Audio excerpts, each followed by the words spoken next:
مال لینے کے لیے ان کے پاس ڈگری ہے، یہ کیسے مال لیں گے؟ آج کل مال تو ڈگری پر ملتا ہے، ان کے پاس تو کوئی ڈگری ہے ہی نہیں. پھر ساری دنیا میں کیا لانے کے لیے پھیل گئے ہیں؟ اللہ کے دین کو پھیلانے کے لیے پھیلے. جب کوئی مشن ہوتا ہے، تحریک ہوتی ہے، تو اس تحریک میں جو وابستہ ہوتے ہیں ان کا یہی حال ہوتا ہے، وہ گھر کو چین نہیں آتا ان کو. مثال لو، نبی پاک صلی اللہ تعالی علیہ وسلم کے بعد صحابہ کرام ساری دنیا میں پھیل گئے. اللہ نے اپنے حبیب صلی اللہ تعالی علیہ وسلم کو اس وقت کی معلوم دنیا کے سینٹر میں مبعوث کیا. جزیرۃ العرب اس وقت جو دنیا معلوم تھی، امریکہ تو تھا مگر معلوم ہی نہیں تھا. امریکہ تھا، وہاں آبادی بھی تھی مگر وہ معلوم ہی نہیں تھی. اس کے علاوہ جو دنیا معلوم تھی اس کا سینٹر تھا. ایک آدمی جزیرۃ العرب سے چلے گا تو افریقہ کے آخری کنارے پر پہنچے گا، ایک ایشیا کے آخری کنارے پر پہنچے گا، ایک یورپ شمال میں یورپ کے آخری کنارے پر پہنچے گا. تینوں آدمی ایک وقت میں ہوئے. آپ کوئی دنیا کا نقشہ، امریکہ کو الگ کر کے دنیا کا نقشہ دیکھو، جزیرۃ العرب سینٹر میں. اب اگر آخری نبی ساؤتھ افریقہ میں آتے تو صحابہ ساری دنیا میں پہنچتے پہنچتے 200 سال لگتے.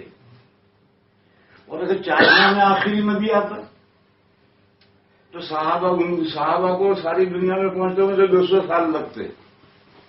اور اگر ارض تسعین میں ایک ساؤتھ نارتھ میں ایک جگہ ہے جہاں 6 مہینے دن رہتا ہے، 6 مہینے رات رہتی ہے، اس کو عربی میں ارض تسعین کہتے ہیں. تو اگر ارض تسعین میں نبی آخر الزمان مبعوث کیے جاتے تو ساری دنیا میں صحابہ کو پہنچتے پہنچتے 200 سال لگتے.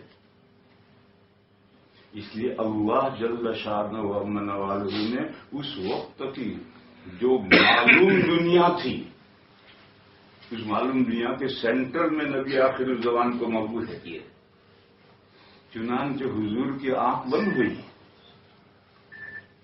صحابہ چین سے گھر میں نہیں بیٹھے، کوئی ادھر نکل گیا، کوئی ادھر نکل گیا، کوئی ادھر نکل گیا، اور 50 سال ہوتے ہوتے ساری دنیا میں حضور کا دین پہنچا دیا. یہ صحابہ کیا جانے گئے تھے؟ وہ ایک تحریک اور مشن میں جڑے ہوئے تھے.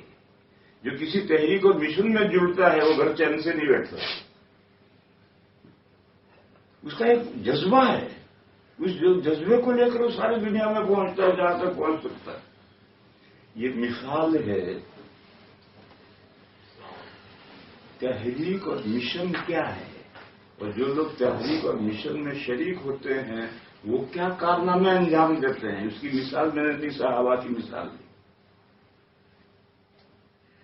اور جو جہاں گیا وہیں کا ہو گیا، لوٹ کر نہیں آیا واپس. بہت کم جو مجاہدین تھے وہ تو لوٹ کر آتے تھے، لیکن جو دعات تھے وہ لوٹ کر نہیں آتے تھے. ہندوستان میں آیا تو یہی شادیاں کر لی، یہیں اولاد ہوئی. افریقہ میں گئے تو وہی شادیاں کر لی، وہی اولاد ہوئی، لوٹ کر نہیں آئے. تو میں نے ماموں کو یہ سمجھایا کہ دارالعلوم دیوبند ایک تحریک ہے، ایک مشن ہے. دارالعلوم کا ہر فاضل ہم طلبا سے نہیں کہتے، ہم تو پڑھاتے، مگر اس کے دل میں کوٹ کوٹ کر ایک جذبہ بنا ہوا ہے، اور وہ اللہ بھرتے ہیں، ہم نہیں بھرتے. ہم تو پڑھاتے، میں 40 سال سے پڑھا رہا ہوں. میں نے کبھی طلبا کے سامنے یہ تقریر نہیں کی کہ تمہیں فارغ ہو کر یہ کرنا ہے، نہیں. اللہ ان کے دلوں میں یہ بات ڈالتے ہیں، کوٹ کوٹ کے بھر دیتے ہیں، اور پھر وہ فارغ ہونے کے بعد کوئی کہیں نکل گیا، کوئی کہیں نکل گیا، اور جو جہاں گیا وہیں کا ہو گیا. صحابہ کی یہی شان تھی، جہاں گئے وہیں ہیں. ایک مرتبہ میں ٹرکی گیا، استنبول گیا، تو وہاں جو مفتی اعظم ہیں ان سے ملاقات کے لیے ہم نے ٹائم لی، ملاقات کے لیے گئے تو ایک بوڑھے آدمی جن کی 70 سے کم عمر نہیں تھی اور بالکل ڈڑ مونڈے تھے، ہمیں بتلایا کہ مفتی اعظم ہے. خیر ہم گئے, ہم نے ملاقات کی, عربی میں تھوڑی بہت بات کی. وہاں ایک آدمی جوان, بالکل شاندار وضاحت, بہترین داڑھی. تو ایسے نیک آدمی کی طرف تو طبیعت مائل ہوتی ہے. جب ہم نے مفتی اعظم سے ملاقات کر کے ہم فارغ ہوئے تو ہم نے ان سے پوچھا کہ آپ کو, اس نے کہا میں نائب مفتی ہوں. میں نے کہاں کے ہیں آپ؟ اردو بول رہا کہ میں نائب مفتی ہوں. میں نے کہا کہاں کے ہیں؟ کہ میں بہار کا ہوں. میں نے کہا تم کہاں پڑھا؟ کہ میں دارالعلوم دیوبند کا فارغ ہوں. میں نے کہا دارالعلوم دیوبند کے فارغ اور تم یہاں نائب مفتی بن کے کیسے پہنچے؟ کہنے میں دیوبند سے فارغ ہو کر ازہر میں گیا اور ازہر میں پڑھا, وہاں سے فارغ ہوا. اس وقت میں طلب آئی کہ ہمیں ایک نائب مفتی چاہیے, تو ازہر نے میرا نام بھیج دیا تو میں آ گیا.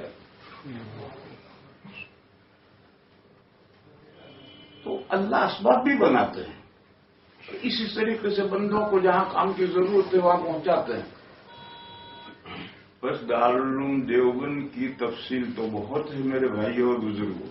خلاصہ دو باتیں, ایک احیاء سنت اور دوسری امحاء بدعت.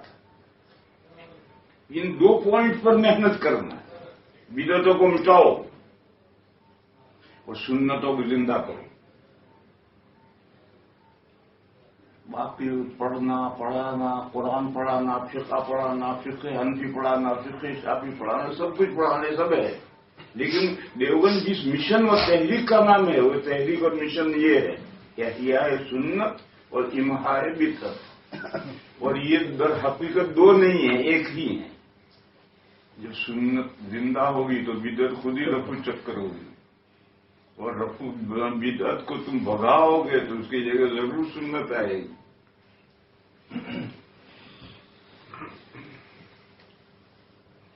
کچھ لوگ ایسا خیال کرتے ہیں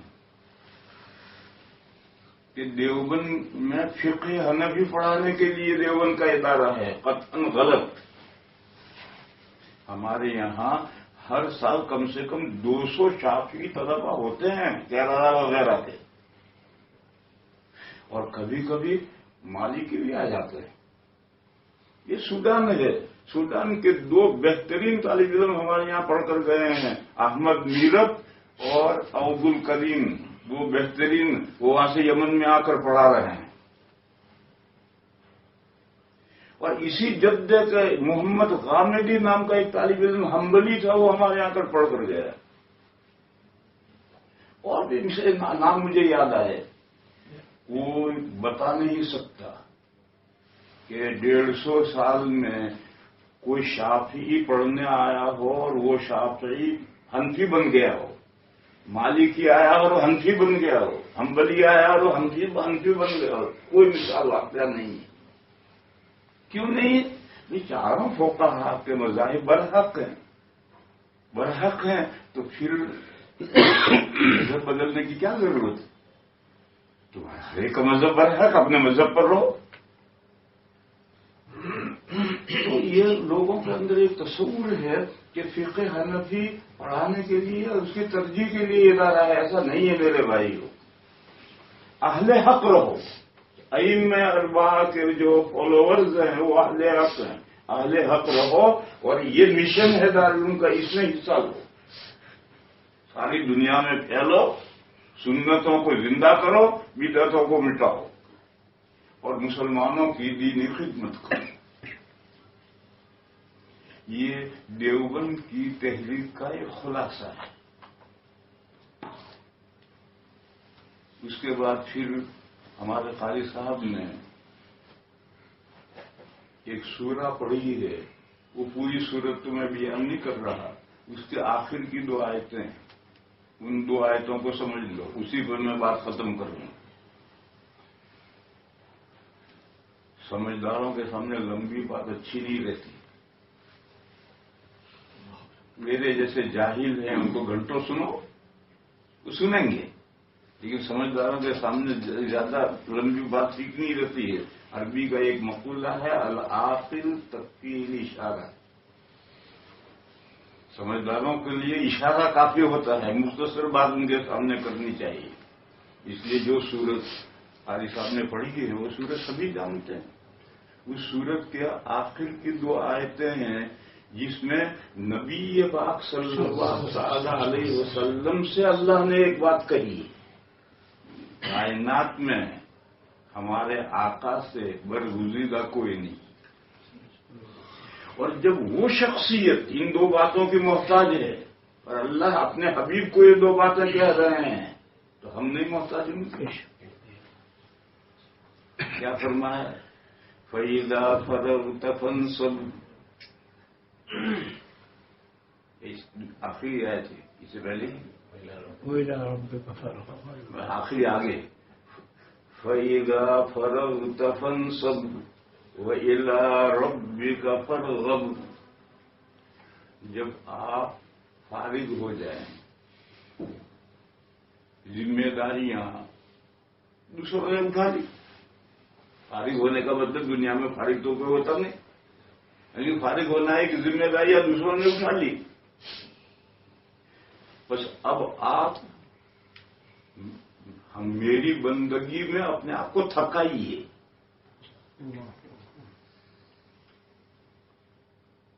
دیکھو میرے بھائیو، یہاں تقریباً سبھی وہ ہیں، یہ مولانا صاحب کے علاوہ یہ جوان ہیں، یہ بھی جوان سے نظر آ رہے ہیں، بال تو سفید ہونے لگے ہیں.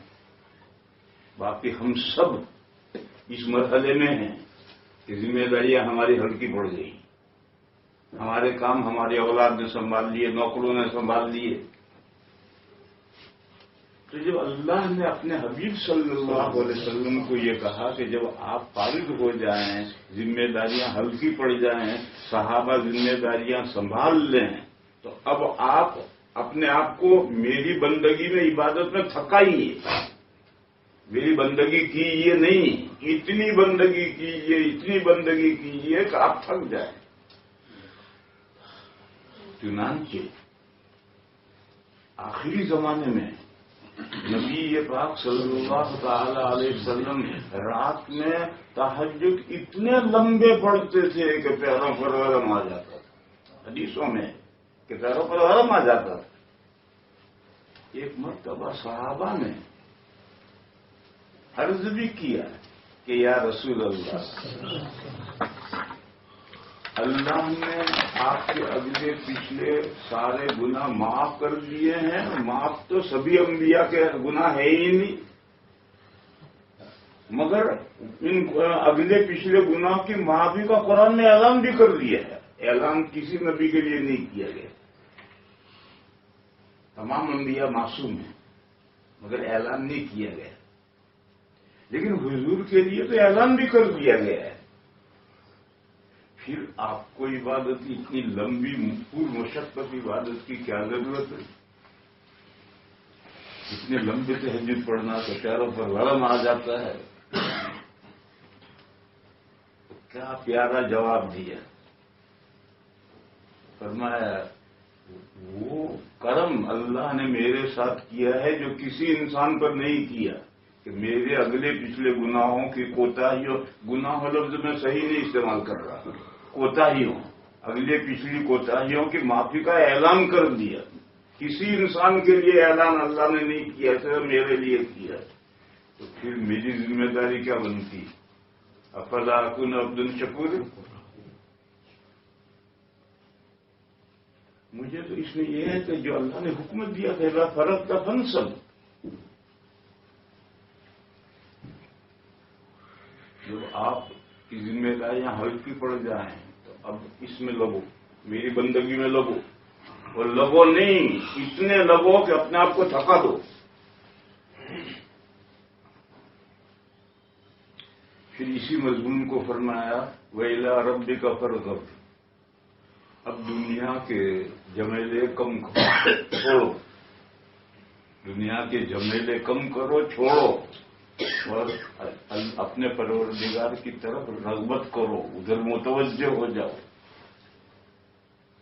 یہ اس سورت کے آخری 2 آیتیں ہیں، جس میں اللہ نے اپنے حبیب صلی اللہ علیہ وسلم کو جو بات کہی ہے، میرے بھائیوں، ہم اس بات کے 1000 درجہ زیادہ مخاطب ہیں اور محتاج ہیں۔ یہاں رک کر ایک مسئلہ سمجھو۔ میں نے کہا تھا کہ میں نے گناہ لفظ جو ہے یہ غلط کہا، کوتاہیاں۔ عربی میں 4 لفظ ہیں: معصیت، سیئہ، خطیہ اور ذنب، اور ان میں یہی ترتیب ہے۔ معصیت ان کا ترجمہ نافرمانی۔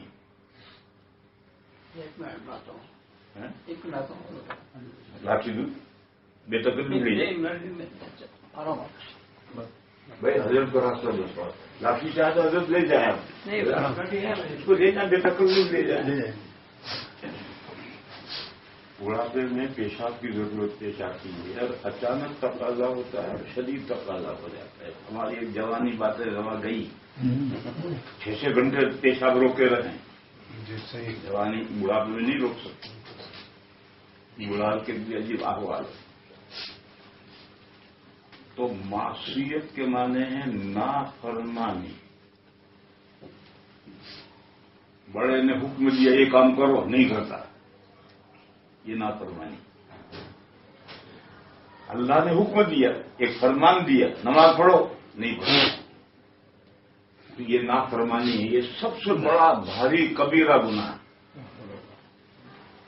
پھر اس سے نیچے سیئہ ہے، اس کی جمع سیئات ہے، اس کے معنی برائی۔ یہ اس نافرمانی سے نیچے کا گناہ ہے۔ اس میں نافرمانی نہیں ہوتی، آدمی برا کام ہو جاتا ہے، نافرمانی کا کوئی ارادہ نہیں ہوتا ہے، لیکن نافرمانی کے ارادے کے بغیر بھی انسان ہے، شیطان پیچھے پڑا ہوا ہے، نفس ساتھ لگا ہوا ہے، بعض برائیاں ہو جاتی ہیں۔ اور یہ گناہ کبیرہ اور صغیرہ کے درمیان کا واسطہ ہے، برزخ ہے۔ علامہ بزدوی، علی بزدوی رحمۃ اللہ علیہ نے یہ مضمون بیان کیا ہے۔ حضرت شاہ صاحب علامہ کشمیری نے اپنی تقریروں میں سے کھولا ہے کہ کبیرہ اور صغیرہ کے درمیان میں سیئہ ہے، ان کے درمیان کا ایک درجہ فقہا نے نہیں بیان کیا، لیکن علی بزدوی نے بیان کیا، حضرت علامہ کشمیری نے، فیض الباری میں مضمون ملے گا آپ کو۔ پھر سیئہ برائی، اس سے نیچے ہے خطیہ، چوک۔ خطیہ کے معنی چوک، یہ اور ہلکا گناہ ہو گیا، ہلکی کوتاہی ہو گئی، چوک۔ مگر چوک کے بھی احکام ہیں۔ اگر آدمی روزہ رکھ کر کے وضو کرے اور وضو کرنے میں خطا ہو جائے اور چوک جائے اور پانی گلے سے نیچے چلا جائے، روزہ ٹوٹ جائے۔ بھول نہیں، خطیہ، خطا ہو جائے، چوک جائے اور پانی چلا جائے تو روزہ ٹوٹ جائے، مگر گناہ نہیں ہوگا، گناہ نہیں ہوگا، مگر روزہ ٹوٹ جائے۔ تو یہ خطیہ سیئہ سے نیچے کا گناہ ہے۔ پھر بالکل سب سے نیچے ذنب ہے، اس کی جمع ذنوب ہے، اور اس کے معنی ہے نامناسب بات۔ یہ سرے سے گناہ نہیں ہے، لیکن نامناسب بات تو بہرحال نامناسب ہے، نامناسب بات بہرحال نامناسب ہے، اگرچہ وہ گناہ نہیں ہے۔ قرآن کریم نے جہاں حضور کے لیے یہ اعلان کیا ہے تو ذنب اعلان کیا ہے۔ یہ فرمایا اِنَّا فَتَحْنَا لَكَ فَتْحًا مُبِينًا لِيَغْفِرَ لَكَ اللَّهُ مَا تَقَدَّمَ مِنْ ذَنبِكَ وَمَا تَأَخَّرَ۔ ذنب استعمال کیا، اس لیے میں نے کہا تھا کہ میں نے گناہ لفظ صحیح نہیں استعمال کیا، نامناسب بات۔ تو جس بندے کی نامناسب باتیں نیچے سے نیچے درجہ بھی نہیں ہے، جس کے پاس اگر ہے تو معاف، تو اس سے اوپر کے کہاں سے درجے ہوں گے اس کے پاس؟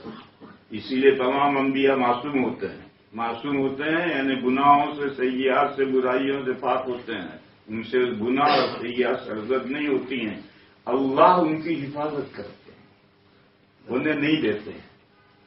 لیکن نامناسب بات کوئی ہو جائے تو اللہ اس سے درگزر فرمائیں گے، اور اللہ انبیاء کی نامناسب باتیں ہماری نامناسب باتوں سے بھی درگزر فرماتے ہیں۔ حدیث میں ہے وضو کرو، چہرہ دھو گے تو چہرے سے جنوب نکل جائیں گے، اور جنوب بھی نہیں خطیہ بھی نکل جائیں گے۔ ہاتھ دو، ہاتھوں سے تمام جنوب اور خطایا نکل جائیں گے۔ سر پہ مسا کرو، سارے جنوب اور خطا، جنوب اور خطا، سیئات اور معاصی نہیں معاف ہوں گے وضو کرنے۔ تو ہم عاجز بندوں پر بھی اللہ کا یہ فضل و کرم ہے کہ وہ جنوب اور خطا تو معاف کرتے ہیں۔ بس انبیاء جو معصوم ہیں، اگر فرض کرو، اس فرض کو سمجھو، یہ جو آیتیں ہیں یہ سورہ فتح کی شروع پہ آیتیں ہیں۔ سورہ فتح نازل ہوئی ہے صلح حدیبیہ کے بعد۔ صلح حدیبیہ مکہ کے مشرکین کے ساتھ کی گئی تھی، تو مونچھ نیچی کر کے کی گئی، اور بعض صحابہ تو پریشان ہو گئے تھے۔ حضرت فاروق اعظم کبھی ادھر جاتے تھے، کبھی ادھر جاتے تھے، کبھی ادھر جاتے تھے۔ لما نعتدنیت فی دیننا، حضور صرف ایک جواب دیتے تھے کہ میں اللہ کا رسول ہوں، میں اللہ کے حکم کے خلاف نہیں کر سکتا۔ صحابہ پریشان کہ کیوں ہم اپنی مونچھ نیچی کر کے صلح کریں، دو ہاتھ کیوں نہ کریں ان کے ساتھ۔ حضور کے بعد ایک ہی جواب تھا، عمر میں اللہ کا رسول ہوں، اللہ کے حکم کے خلاف نہیں کر سکتا۔ اب یہ جو صحابہ طیش میں تھے، ان کے خیال میں حضور نے صلح نامناسب کی، حقیقت نفس الامر میں نہیں، ان کے خیال میں حضور نے صلح نامناسب کی، تو اللہ نے آیت نازل کی، انا فتحنا لک فتحا مبینا لیغفر لک اللہ ما تقدم من ذنبک وما تأخر۔ کہا یہ صلح جو ہوئی ہے مونچھ نیچی نہیں ہوئی، تمہارا سر اونچا ہو گیا، ہم نے فتح مبین تمہیں عطا کی، مونچھ نیچی نہیں ہوگی۔ یہ ان صحابہ کو سنایا جا رہا ہے کہ صلح حدیبیہ میں مونچھ نیچی نہیں ہوئی، سر اونچا ہوا تمہارا، اور تمہارے خیال میں اگر حضور نے نامناسب صلح کی ہے تو سنو، اعلان سنو، ہم نے اپنے نبی کی اگلی پچھلی سب نامناسب باتیں معاف کر دی۔ اور تم کون ہوتے ہو ہر فقیری کرنے والے؟ ہیں نہیں، لیکن یہ ہر فقیری کرنے والوں کے لاشعور میں، شعور میں بھی نہیں، لاشعور میں اگر یہ بات ہے تو اللہ نے اعلان کر دیا کہ ہم نے ان کے سب نامناسب باتیں سب معاف کر دی۔ چنانچہ حضرت عمر جو سب سے زیادہ طیش میں تھے، وہ خود فرماتے ہیں کہ اس سورت کے نازل ہونے کے بعد میں نے بہت سی نمازیں پڑھی، صدقے کیے، غلام آزاد کیے کہ اللہ میری اس کوتاہی کو معاف فرمائے، جو میں نے حضور کی شان میں جا کے دو بدو گفتگو کی تھی، اس بے تمیزی کو اللہ معاف کرے، میں اس کے لیے بہت اعمال کیے۔ تو اس لیے میں میرے بھائیوں میں عرض یہ کر رہا تھا کہ انبیاء کہتے ہیں گناہ تو ہے ہی نہیں، وہ تو معصوم ہیں، اور معصوم ہے تو گناہ کہاں سے ہوگا؟ اگر گناہ ہے تو معصوم کہاں ہوگا؟ گویا اللہ کی حفاظت کوئی کام نہیں آئی، اور گناہ کیا نبی نے، لا حول ولا قوت الا باللہ، یہ گناہ تو ہے ہی نہیں۔ آپ حضرات بہت سنجیدہ ہو گئے، اب یہ لطیفہ سن لو۔ چلو،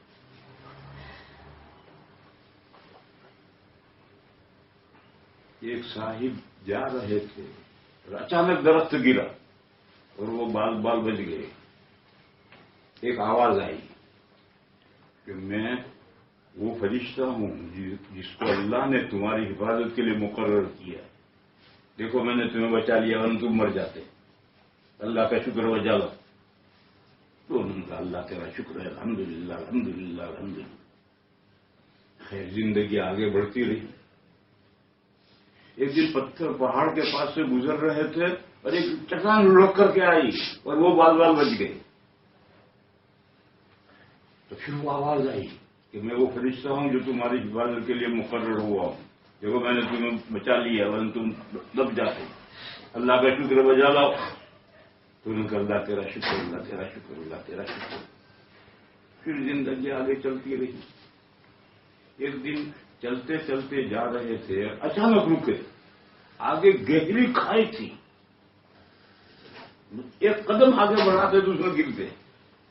بس اچانک رک گئے. پھر آواز آئی کہ میں وہ فرشتہ ہوں جو تمہاری حفاظت کے لیے مقرر ہوا ہوں. دیکھو تم نے میں گرنے سے بچا دیا. تو اس نے کہا بھیا فرشتے، تجھے اللہ نے میری حفاظت کے لیے مقرر کیا ہے، تھینک یو. لیکن مجھے یہ بتا جب میری شادی ہو رہی تھی اس وقت تو کہاں تھا؟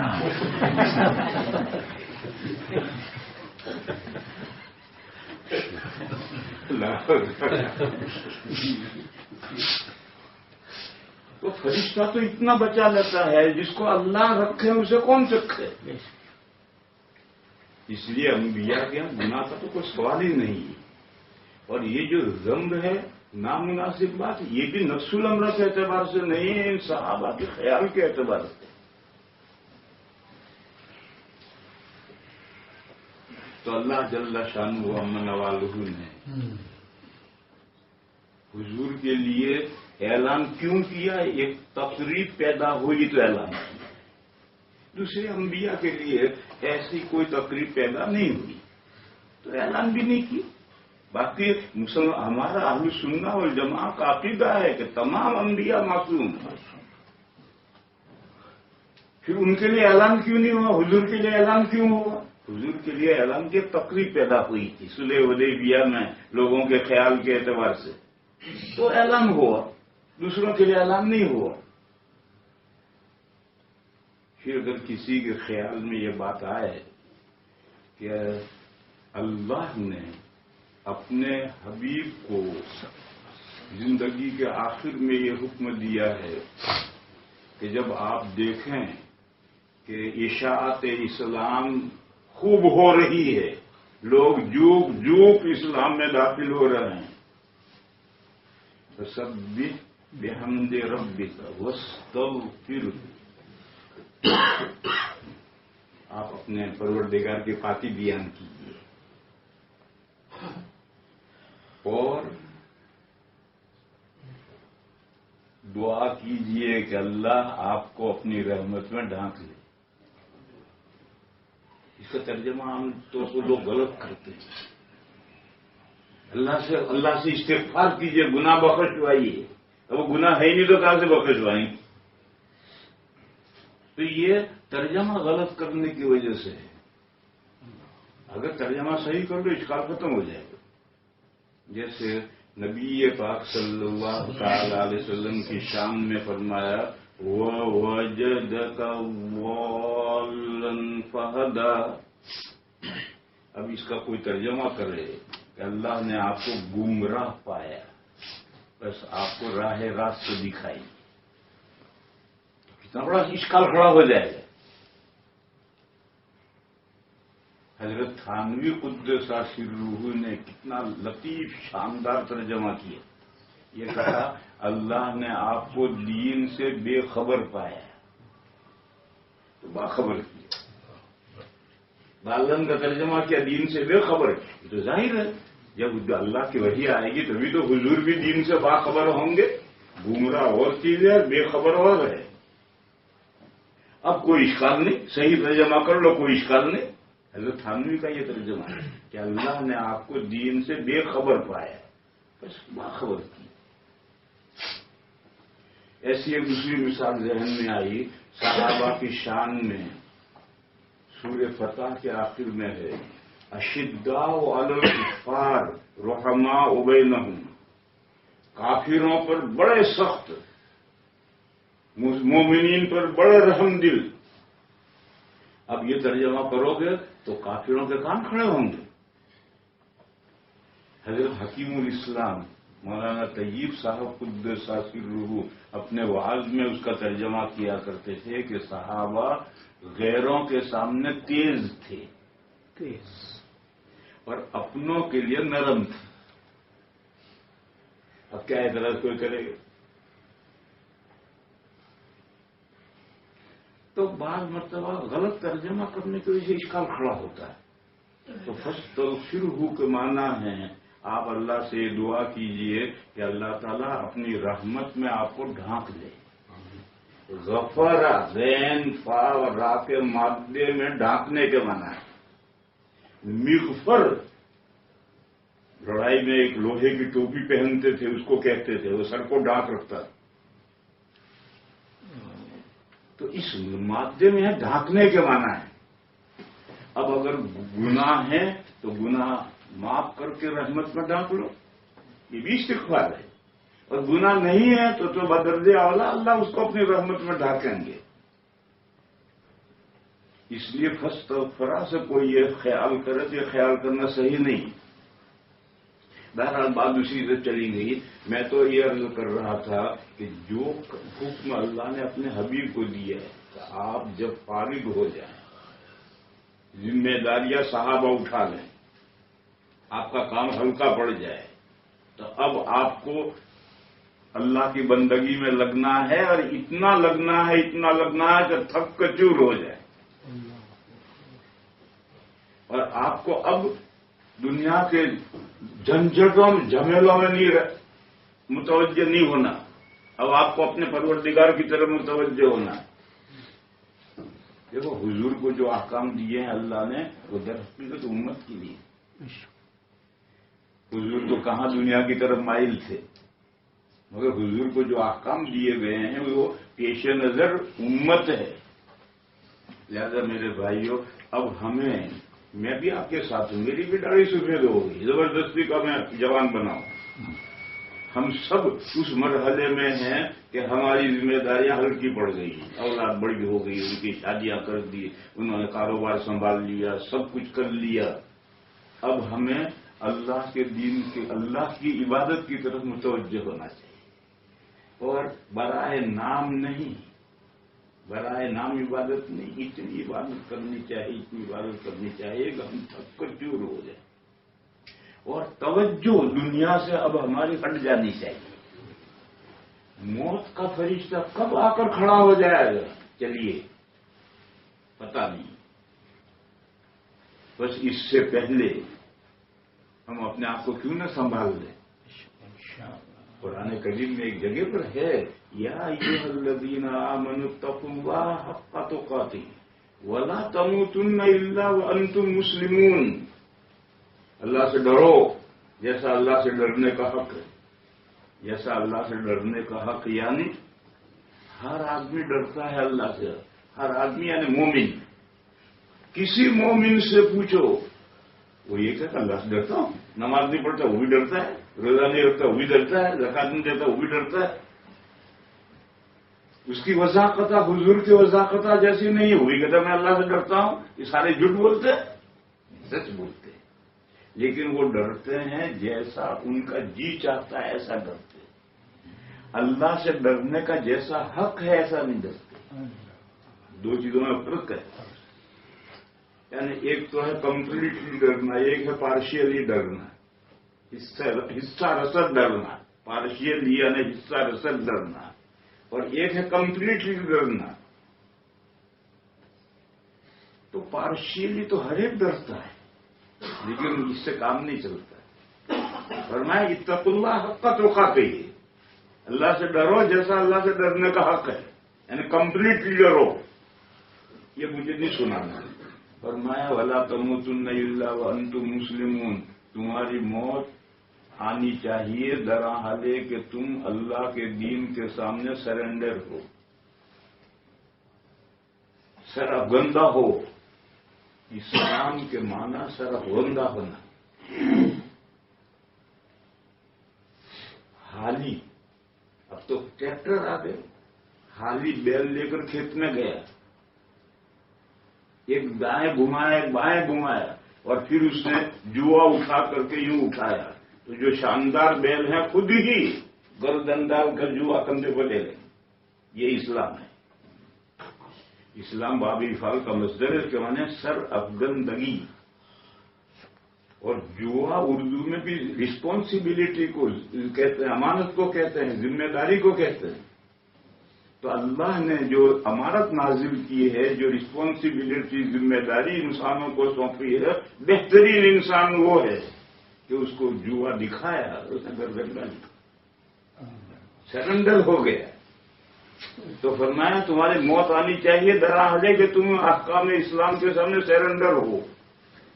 اس حال میں تمہاری موت آنی چاہیے. اس آیت کی تفسیر میں مفسرین کرام نے لکھا ہے کہ موت تو پتہ نہیں کس کو کب آئے گی، بس آیت پر عمل اسی وقت ہو سکتا ہے جب آدمی ہر وقت یہ سمجھے کہ 5 منٹ کے بعد موت میری آ سکتی ہے. لہذا ہر وقت سرف گندہ رہے، اللہ کے احکام کے سامنے موتی اور فرمان بردار رہے. موت کو آ جاؤ جب تم آنا، ویلکم، ہم تیار ہیں. پاکستان کے ہمارے ایک بزرگ گزرے ہیں ابھی، حضرت مولانا محمد یوسف لدھیانوی قدس سر، گولی ماری کسی نے شہید کیا. میری ان سے آخری ملاقات ہوئی لندن میں. میں ایک مسجد میں ٹھہرتا ہوں تو حضرت ملنے کے لیے میرے پاس آئے. ان سے بہت بڑے تھے لیکن ذرہ نوازی سے وہ آئے. کیوں آئے؟ ہم نے ایک مطلب پورے برطانیہ کا 10 سال کا ختم نبوت کا دورہ ساتھ کیا، اور پھر حضرت شیخ کے یہاں سہارنپور میں اعتکاف میں آتے تھے، اس لیے ہمارے تعلقات تھے. پھر ان کا کوئی ٹھیا نہیں تھا جہاں ٹھہرے، اور میں ایک مسجد میں ٹھہرتا تھا. اب میں ان سے ملنے جاؤں تو کہاں جاؤں؟ تو خود تشریف لائے. دوستوں نے تقریب بہر ملاقات کی، چائے ناشتہ. ایک سوپ آیا، سوپ تو 2 چمچے انہوں نے اس میں سے پیا، اور بقیہ دسترخوان لوگوں نے صاف کر دیا. انہوں نے صرف 2 چمچے سوپ کے لیے.